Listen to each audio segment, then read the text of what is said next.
చెప్పి కోరుకుంటున్నాను. ఓకే.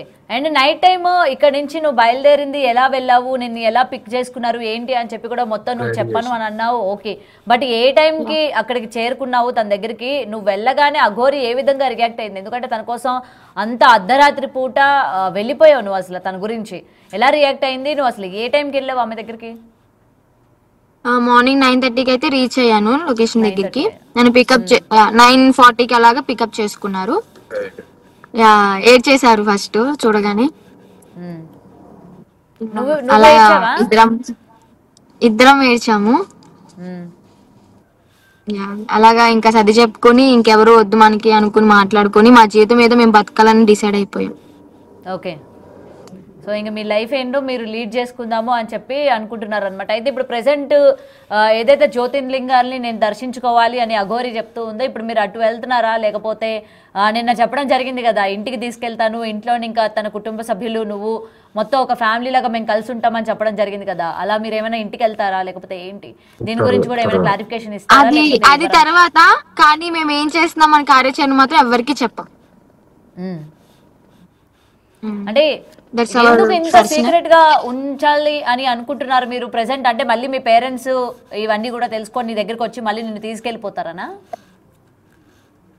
తీసుకెళ్లిపోయినా కూడా ఈసారి నేను వెళ్ళను, ఎందుకంటే నేను మీడియా ముందుకి చెప్పేశాను. కానీ నాకు ఎక్కడ బాధ అనిపించింది అంటే ఆ పోలీసులో మంగళగిరిలో నేను కేసు ఇచ్చిన తర్వాత వాళ్ళు పట్టించుకోకపోవడం నాకు చాలా బాధ అనిపించింది. ఎందుకంటే ఐఎమ్ ద మేజర్.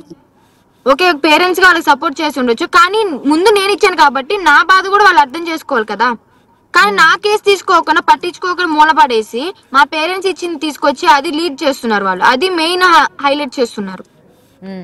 కానీ వాళ్ళకన్నా ముందు నేను ఇచ్చేసి నా స్వతహా నేను వచ్చేసాను, నా ఇష్టపూర్వకంగా వెళ్తున్నాను, నేను అఘోరమ్మతోనే ఉంటాను, అమ్మ నాన్న చూడాలనిపిస్తే నెలలో 10 రోజులు 5 రోజులు వచ్చి వాళ్ళతో స్పెండ్ చేస్తాను వాళ్ళకి ఇష్టమైతే అని క్లియర్ గా రాసి వచ్చాను. విష్ణుకి నాకు కూడా ఏ సంబంధం లేదు, ఇన్వాల్వ్ అవ్వకుండా ఉంటే మంచిది అని కూడా నేను రాసేసి వచ్చాను అదే రోజు.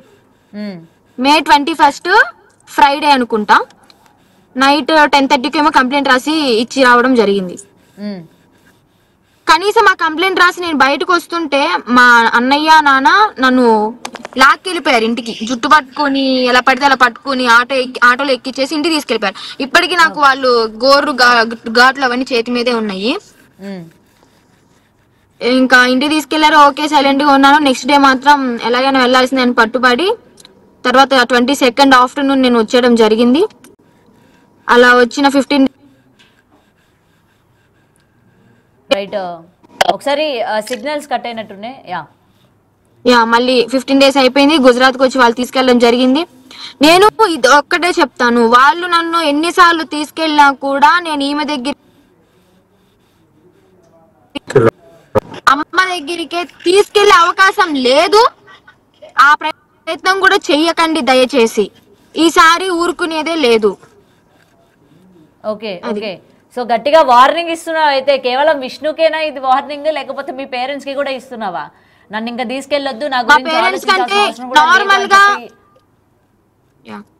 నార్మల్ గా ఉన్న మా పేరెంట్స్ కి అయితే నేను ఈ మాట చెప్పను, విష్ణుకి అయితే చెప్తున్నాను గట్టిగా. అలాగే విష్ణు మాటలని ఇప్పుడు ఎవరైతే మీడియా ముందుకైతే వస్తారో మా పేరెంట్స్ వాళ్ళకి కూడా చెప్తున్నారు.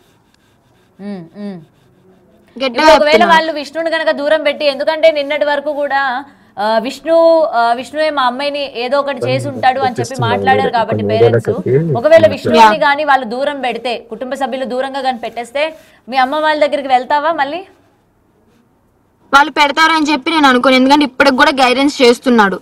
అమ్మ మాట్లాడకపోయినా కానీ నాన్న అన్నయ్య మాత్రం టచ్ లో ఉన్నారు. ఫోన్ కాంటాక్ట్ లో తను ఎలా చెప్తే అలా చేస్తున్నాడు. లేదంటే వాళ్ళు హైదరాబాద్ వచ్చేంత ఆలోచన వాళ్ళకి రాదు. డెఫినెట్లీ గైడెన్స్ చేస్తున్నాడు. ఓకే, మరి ఇప్పుడు మనిషి ఎందుకు కనిపించట్లేదు?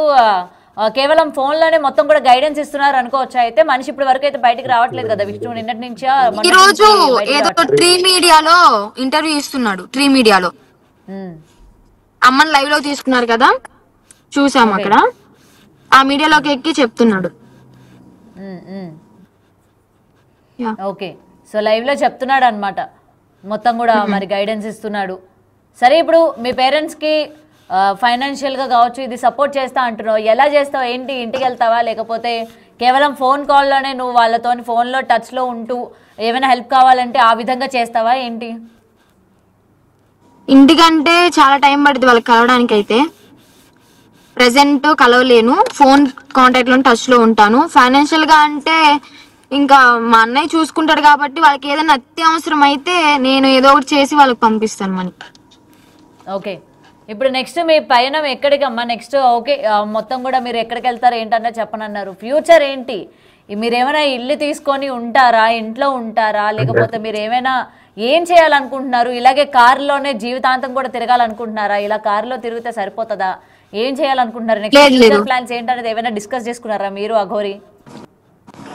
కార్ లో అయితే ఉండము, ఫ్యూచర్ ప్లానింగ్స్ ఉన్నాయి. ఒక జాగాలో కూర్చుని మంచిగా ఇల్లు కట్టు, మా అమ్మ నాన్నకి ఇష్టమైతే వాళ్ళు కూడా వచ్చి ఉండొచ్చు, నో ప్రాబ్లం. సెటిల్ అయ్యి ఒక మంచి లైఫ్ లీడ్ చేద్దామని అయితే అనుకున్నాం. ఓకే, ఇల్లు కట్టుకుందాం అనుకుంటున్నారు అయితే?